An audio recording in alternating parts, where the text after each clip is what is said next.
Hey, okay, we are back again with Talk Soup du Jour. This is Yvonne Gallagher, and I'm here with Michelle Garlock, Hey again. a local and international, actually, artist. My sister. Yeah, right? That's so You're in funny. Italy and France? And Yeah, I was there. Not that I've sold anything there, but Yeah. I was there. She wasn't incarcerated. She was actually taking No, classes. no, I wasn't locked up abroad. Yeah. No.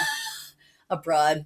Anyway, okay, so okay. we had a little cutoff on our last recording because I'm a bit of a newbie at this. But so you had just got done talking about your time at Morgan Samuel Yeah. and the mules that you did there. So start there. Yeah, so Morgan Samuels Inn was great. It ended up really helping my portfolio. There were so many different finishes. I did faux finishes there as well. And if you don't know what faux finishes are out there, they are just, it basically means a pretend finish, which that's not very nice. I know it doesn't sound positive, But it is a good thing. They're amazing. Like look them up sometimes. They look like stone or Right, like a right.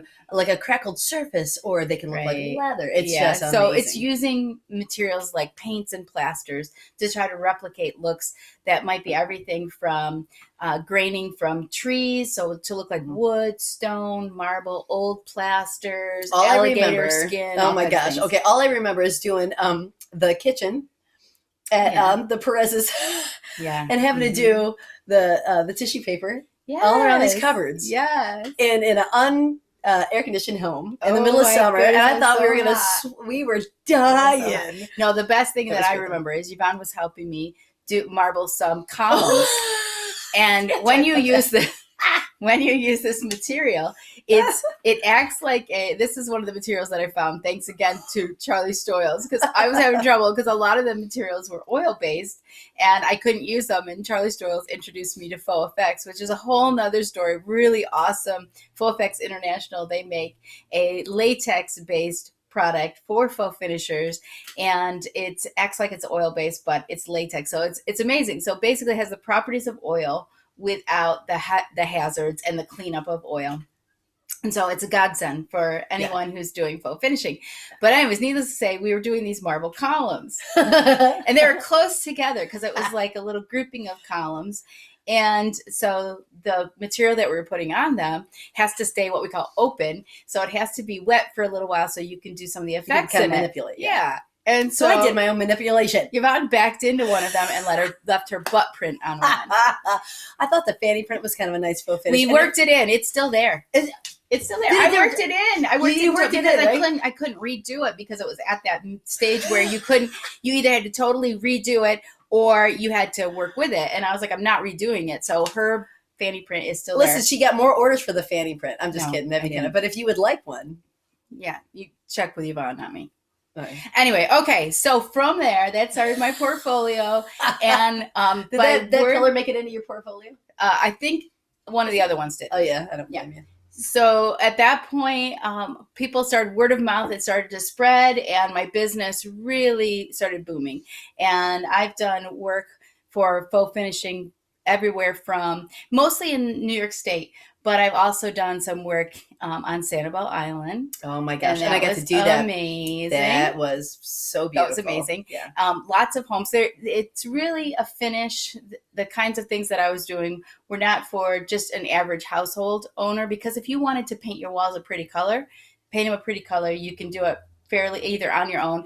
This was really intense. It was putting artwork on your walls. Yes. And so they tended to be high-end homes, and I met a lot of wonderful people and really had a good time with had that. my first chai tea, like actual chai tea. Oh, that one was of my they clients were from wonderful. India. The Yeah. eggplant dish that we had. Yeah, Oh my yeah, God, that was yeah. so good. That was wonderful. So it was a lot of fun. Great clients. Some of them were really awesome. They would be like, "Oh, well, you're here. We're going to be gone. Help yourself to anything in the cupboards." That was fun. We did. So not the safes, just the cupboards. No, just so it's clear. So, but from there, what happened was I have 2 children, and Olivia and Sophia, and they were enrolled in Calvary Chapel Christian School, which was awesome. But at one point it didn't go, and it still doesn't at this point, doesn't go through 12th grade. And so I was at the point where Sophia was just about aging out of there. Olivia, I had been homeschooling her, and that was a good match for Olivia because she is really self-motivated and driven. And she's the oldest. That's not fair. And she could really stay on task. Sophia, and they're both creative, but Sophia was one where if you didn't sit right next to her. She was on to 10 different things. And so I knew that homeschooling wasn't going to be a good match for her. Yeah. But here was my issue. If it wasn't going to be homeschooling and it couldn't be Calvary Chapel, what in the world was I going to do? I could send her to public school, and that was an option. But I really felt like, is there anything else that might be a better option for her?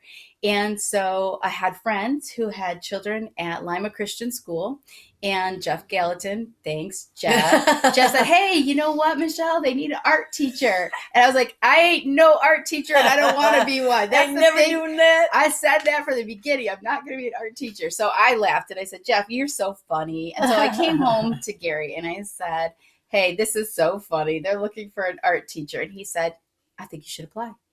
And I said, no. You're kidding me. And he said, I really think you should for the kids. And I'm like, for the kids. Oh, man. Self-sacrifice. And so I applied and was like, okay, Lord, if I don't get this, I know you have another purpose for me. So, but I will be, I'm going to do this. I'm going to, follow through. And whatever she does it like 110 or like 200%. So even if this was like, you were going to put your everything into it. And my goodness. Yeah. So I did apply and I got the job. And I thought, oh, dang, what have I done? And it was for teaching 7th through 12th grade art. And I've taught a lot of art before, but it's usually in like homeschool co-ops or private art lessons or group art lessons. It's not the same group of kids day after day after day. And that's what I was afraid of. And I thought, oh my gosh, I'm going to be stuck in this room. I'm used to just being on the road and traveling place to place and, to go to the same spot every day. But I absolutely fell in love with it. I love the kids. I love you guys. I do. I tell every day they leave and I'm like, I love you. After I've totally tormented them the whole class, I'm like, I love you guys. Have a great weekend. I'm like, yeah, this is Garlock. So yet they keep coming back. They keep coming back. Classes. Yeah, they keep. That's another story. Okay, so I have lollipops. They like my lollipops. But anyways, so I've been teaching there now. This is my 5th year. Absolutely love it. Olivia graduated 2 years ago from there. Awesome school. I recommend it for anyone who's looking for a Christian-based education. That's quality education. It's been life-changing for both It Olivia. really has. And Sophia and for all three of us. Yeah. All three of us. And Zeke. My nephew goes there too. Yeah. So just an amazing school. It's a smaller school, so the class size is fabulous for the kids and for the teachers. Just really supportive administration, Board of Education, etc. So while I was there, though, and am there, one of the things I try to do is challenge myself to learn new techniques so I can teach the kids. And I love education anyways, as far as educating myself. So I'm always looking for something new. So the latest thing has been working on pastels. And I used to hate pastels. But as an art teacher, you have to teach even what you hate. You need well-rounded students. I know. I was like, what? I just want to teach them how to draw horses. No, I'm just kidding. That's what I always What did. can you draw? A horse? A horse. I could draw a horse. Mrs. Garlock showed me how to draw a horse. No. So I decided, I need to really get over myself and try to figure this out. And so I've taught pastels the last couple of years and used the stick pastels. And some of the kids absolutely love it. Some of them not so much. And I'm like, I'm with you. I hate it too. But I found pan pastels recently and thought, I'm going to try this. And really cool. So what is a pan pastel? A pan pastel is basically just the pastel, not in stick form. Yeah. It almost looks like a little concealer or a blush. Yeah, I was going to say. And a little like a paint. Yeah, like it's like so, yeah, it's like a dry paint. Yeah. It's really funky. And you apply it with applicators that look like something that you might. I could do this. You do it every day in the mirror. You see this? If I was not pastel, you wouldn't want to see this. Yeah. So, yeah, it's really wonderful. So, anyways, that's what I've been doing. And I'm about ready to teach my students it. But as I was doing this, it kind of opened up a whole new world. And that is, my kids got me on Instagram. I'm Facebook. And my students tell me Facebook is for old people. I'm like, it is for old people. So I love my kids. But that's how I connect with all their families. So I said, I have to be on Facebook. But my kids said, Mom, you should be on Instagram too. It's so much fun. Yeah, because there's a lot of artists on there. And I thought, oh, there's artists on Facebook. But I said, okay, let me try it. So I started a little Instagram account, and it's amazing for artists visually. I mean, that's what Instagram's all about, is the visual impact first. And I've connected with artists from around the world. And what are some of the countries? So recently what I've been doing is I've been connecting with photographers. So I love to create, especially kind of realistic looking animals and things like that. And so I like to have my own photos, but I don't always have access to elephants and giraffes and things like that. And so I thought, at the zoo, and I'm not a good photographer. That's my problem. So I have Olivia sometimes take photographs. Olivia is my photographer. She's fabulous. Yeah, she's very good. But I started to see all these beautiful posts from photographers, and I thought, oh my gosh, wouldn't it be great if they would allow me to use some of their work as references for my work? But I've always taught my kids at school that copyright is really, really important. You don't own those images. You don't own the artwork that you see. Even if you recreate something, you might have recreated it. You might have put 1,000 hours into it, but you created it based on someone else's work. And you can't claim it as your own. You have to get permission, and then you always have to say inspired by, or you tell what reference you use. Which is always good, because if you do run into something where someone's like, hey, look at, you don't have to do that. If you do your homework beforehand, you're not going to be hit with like a lawsuit or someone sending you an angry letter or whatever, which is good on like any level, whether it be fashion or industry or anything. And that's always good to lay that foundation. So that's good. It's so important to teach the kids too, because they see other people copying Disney's work and all this, and they think that, oh, it's just what people do. But actually, if Disney wanted to come after you, they could come after you. You don't own that. So you need permission. So if you're going to be doing, I let them do some things like Disney things and things like that in their sketchbooks that are not for sale and not really to be shown to the world. It's just so you can practice. But if you want to have something that you can maybe sell or say is your own, then you need to have permission. So I started asking permission. I thought these photographers are going to be like, no, this is my work, you can't use it. But what I found is the Instagram folks have been really, really wonderful and generous. Great response. I had a really good response. So basically, this is what I do. I find one that I say, I love this photo. I would love to do this photo. And I just contact them and I say, hey, I love your gallery. It's beautiful. And if they get back to me, then I know that, they want to have a dialogue, or at least want to, say thank you. And if they say thank you and they get back to me, and I really want to do this work, so I will send them a message and just one of the direct messages. And I'll let them know, hey, I'm an artist. Do you ever allow artists to use your work? I will tag you in it. I'll make sure I give you the credit for it. I would love to use it as references for my artwork. And if you allow me to do that, then I will have one of your pictures. You can pick any one of your photos, and I'll recreate it as a small piece of artwork and send it as a thank you. Which is another great thing to do too. If you're gonna, use somebody's work as an inspiration, to send them a thank you like that. That's over the top. Like, that's even more than probably what they even expected, right? It seems that way to me. They're like, you don't have to do that. You don't have to do that. I said, no, you don't understand. I want to, because I know how hard they work. I went on a little photography expedition in Montana with my daughter, Olivia. That was really cool. It was really, really cool with Susan Kramerstein. Hey, Susan. If anyone wants to go on a wildlife camera photography tour, contact Susan Kramerstein. It was amazing, but it was a lot of work, and it was cold.